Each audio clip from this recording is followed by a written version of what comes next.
जैसे कि धान की रोपाई स्टार्ट हो चुकी है और यहाँ पर हमारे काफी किसान भाई गलती ये कर रहे हैं कि धान की रोपाई करते समय अधिक खादों का प्रयोग कर रहे हैं। अधिक खादों का प्रयोग दो रीजन की वजह से कर रहे हैं। एक तो कम जानकारी के अभाव में कर रहे हैं, दूसरा देखा दुनी में भी ज्यादा खादों का प्रयोग कर रहे हैं। उससे गलती ये कर रहे हैं और उसके बाद में उसका ये परिणाम होता है, उन्हें उल्टा रिजल्ट देखने को मिलता है। एक तो उनकी जो मिट्टी होती है वो क्षारीय हो जाती है, जिस वजह से मिट्टी काफी ज्यादा खेत हमारा कमजोर रहता है। फिर उसके बाद अब कोई भी खादों का प्रयोग करें तो हमारी जो जमीन में जो पैदावार होती है वो कहीं ना कहीं कम हो जाती है। करीब 30 से 40% हमारी पैदावार घट जाती है अगर हमारी मिट्टी एक बार क्षारीय हो जाती है। और दूसरा हमारी जो लागत हम लगाते हैं अधिक खादों का प्रयोग है तो हमारे पर बर्डन भी बढ़ता है, यानी कि हमारा खर्चा भी अधिक होता है। तो इस खर्चे को हम किस प्रकार से रोक सकते हैं, और दूसरा हमारी जो मिट्टी क्षारीय, हमारी जो जमीन खराब ना हो, उसके लिए कौन सी सही खाद का प्रयोग करना चाहिए धान की रोपाई करते समय। तो इसके लिए आप इस वीडियो को पूरा लास्ट तक देखते रहिएगा। आज की वीडियो में बात करेंगे धान की रोपाई, अगर आप नर्सरी द्वारा धान की ट्रांसप्लांट करने जा रहे हैं, धान की रोपाई करने जा रहे हैं, तब आपको धान की रोपाई करते समय आपको कौन कौन सी खादों का प्रयोग करना है। दूसरा, काफी हमारे किसानों का सवाल कि खेत की तैयारी क्या हम 2 दिन पहले करें, 3 दिन पहले करें या फिर 1 वीक पहले करें। तो क्या सही समय पीरियड है खेत की तैयारी करते समय, और कौन कौन सी खादों का प्रयोग करना चाहिए। तो इसके लिए आप इस वीडियो को हमारे पूरा लास्ट तक देखते रहिए। अगर आपने अभी तक हमारे चैनल को सब्सक्राइब नहीं किया तो फटाफट हमारे चैनल को सब्सक्राइब करिए। आइए हम शुरू करते हैं आज की हमारी वीडियो। दोस्तों, जैसे कि मैं आपको बता दूं कि धान की रोपाई ऑलमोस्ट स्टार्ट हो चुकी है हमारे सभी एरियो में, और काफी किसान भी जोरों शोरों से धान की रोपाई करना चालू कर दिए। और धान की रोपाई करते समय हमारे कुछ किसान भी गलतियां ये कर रहे हैं कि खेत की तैयारी सही तरीके से नहीं करते। पहले तो हम बात करें खेत की तैयारी की।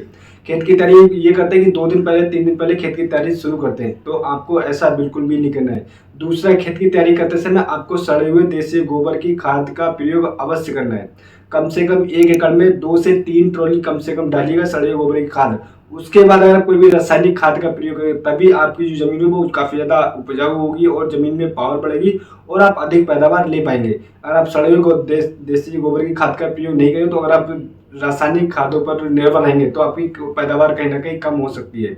तो आप ध्यान रखें, आप ट्राई करें कम से कम 2 से 3 ट्रॉली प्रति एकड़ के हिसाब से आपको पहले खेत की तैयारी करते समय आपको सड़े गोबर की खाद का प्रयोग करना है। अब बात करें कितने समय पहले हमें खेत की तैयारी करना चाहिए। दोस्तों, आपको कम से कम 1 वीक पहले, नहीं तो 8 या 10 दिन पहले खेत की तैयारी करना स्टार्ट कर देना। उससे ये होता है कि जब आप पहली जुताई करते हैं और खेत उसके बाद में 7 से 8 दिन छोड़ देते हैं, तो उससे बहुत सारी दीमक होती है, बहुत सारे ऐसे कीट होते हैं जो धूप में मर जाते हैं और फंगस की समस्या कम हो जाती है, कीटों की समस्या कम हो जाती है। तो आपको कम से कम 1 वीक या फिर 10 दिन पहले खेत की जुताई कर देना है।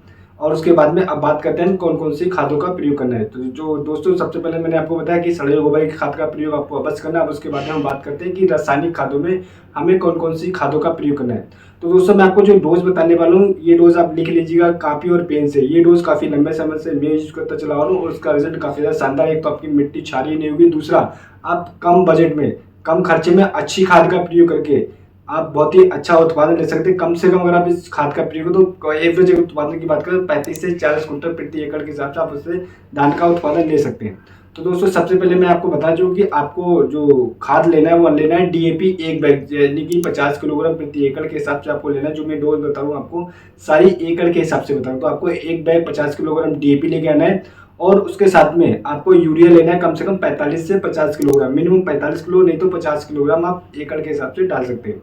दूसरा बात करते हैं म्यूरेट ऑफ पोटास, यानी कि एमओपी। एमओपी आपको 35 किलोग्राम प्रति एकड़ के हिसाब से आपको धान की रोपाई करते समय अवश्य डालना है। अब बात करते हैं जिंक या सल्फर, कम से कम 3 किलोग्राम प्रति एकड़ के हिसाब से आपको जिंक सल्फर या तो आपको रोपाई करते समय डालना है। अगर आप रोपाई करते समय नहीं डालना चाहते तो आप पहली खाद जब आप लगा रहे हैं 8 से 10 दिन के बाद, उस समय पर आपको यानी कि जिंक या फिर सल्फर का 3 किलो या 3 किलो से लेकर 5 किलोग्राम प्रति एकड़ के हिसाब से अवश्य प्रयोग करना है, क्योंकि जिंक की कमी हमारी जमीन में पाई जा रही है आज के समय में।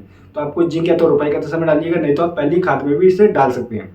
तो ये जो मैंने आपको डोज बताई, इस डोज का अगर आप प्रयोग करेंगे तो आपकी जो जमीन है ना तो आपकी क्षारीय होगी, दूसरा आपकी जीए पर कम खर्च होगा, यानी कि कम आपकी खर्चा लगेगा और आप अच्छा उत्पादन ले सकते हैं। अब दूसरा आता है कि दीमक नियंत्रण और दूसरा खरपतवार नियंत्रण किस प्रकार से करें। तो दोस्तों, मैं आपको बताना चाहूंगी, जैसे कि मैंने आपको बताया था कि अगर आप 1 वीक पहले धान की खेत की तैयारी स्टार्ट कर देते हैं तो दीमक का अटैक करीब 70 से 80% कम हो जाता है और कुछ एरिया में दीमक का अटैक काफी अधिक देखने को मिलता है। तो आपको धान की रोपाई करते समय दीमक नियंत्रण का अवश्य प्रयोग करना, कोई भी लिक्विड का प्रयोग अवश्य करना है, फिर स्प्रे द्वारा है, फिर आप जब आप खेत की तैयारी कर रहे हैं तो उस समय पर पानी चला तो उस समय पर आपको दीमक नियंत्रण का प्रयोग अवश्य करना है।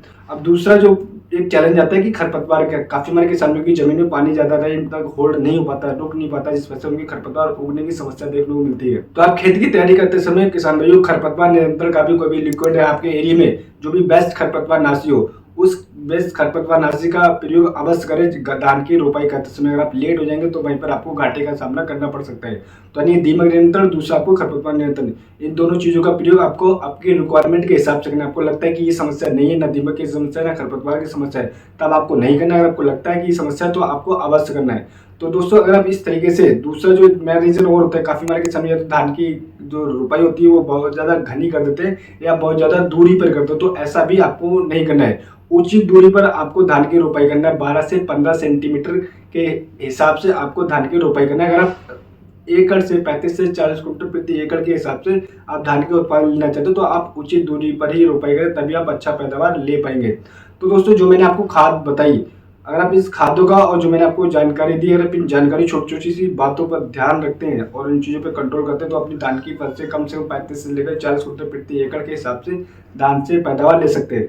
तो दोस्तों उम्मीद करता हूँ वीडियो आपको हमारा पसंद आया। हमारा वीडियो आपको पसंद आया तो हमारे चैनल को सब्सक्राइब करना बिल्कुल भूलिए। एक जानकारी में और देना चाहूँगा, अगर आपको गन्ने की खेती कर रहे हैं और काफी हमारे किसानों की समस्या है इस समय पर गन्ने की फसल में खरपतवार को किस प्रकार से खत्म करें, कौन से टेक्निकल का प्रयोग करें, कौन से स्प्रे का प्रयोग करें, तो दोस्तों हमारे चैनल पर वीडियो पोस्ट हो चुकी। अगर आपके गन्ने की फसल में चौड़ी पत्ती खरपतवार, सक्रिय पत्ती खरपतवार या कोई भी खरपतवार, तो मात्र एक कॉम्बिनेशन में आप उस खरपतवार को 7 से 8 दिन में खत्म कर सकते हो। सर कौन सा कॉम्बिनेशन है, क्या मात्रा है और कितने समय पर करना है, क्या क्या सावधानी रखना है, तो उसके लिए हमारे चैनल पर वीडियो पोस्ट हो चुकी है। लिंक आपको डिस्क्रिप्शन में मिल जाएगा, आप उस वीडियो को देखकर बहुत ही जबरदस्त जानकारी ले सकते हैं। तो उम्मीद करता हूँ दोस्तों वीडियो आपको हमारा पसंद आया होगा। हमारा वीडियो आपको पसंद आया हो तो हमारे चैनल को सब्सक्राइब करना बिल्कुल भूलिए और हमारे इस वीडियो को ज़्यादा से ज़्यादा शेयर करें, जिससे जो हमारी जानकारी हमारे सभी युवा किसान भी तो पहुँच सके और वे धान की फसल में कम खर्चे में और सही खाद का प्रयोग करके बेहद अच्छा अधिकतर पैदावार ले सके। तो मिलते हैं अगली वीडियो में अगली जानकारी के साथ, जब तक के लिए धन्यवाद दोस्तों।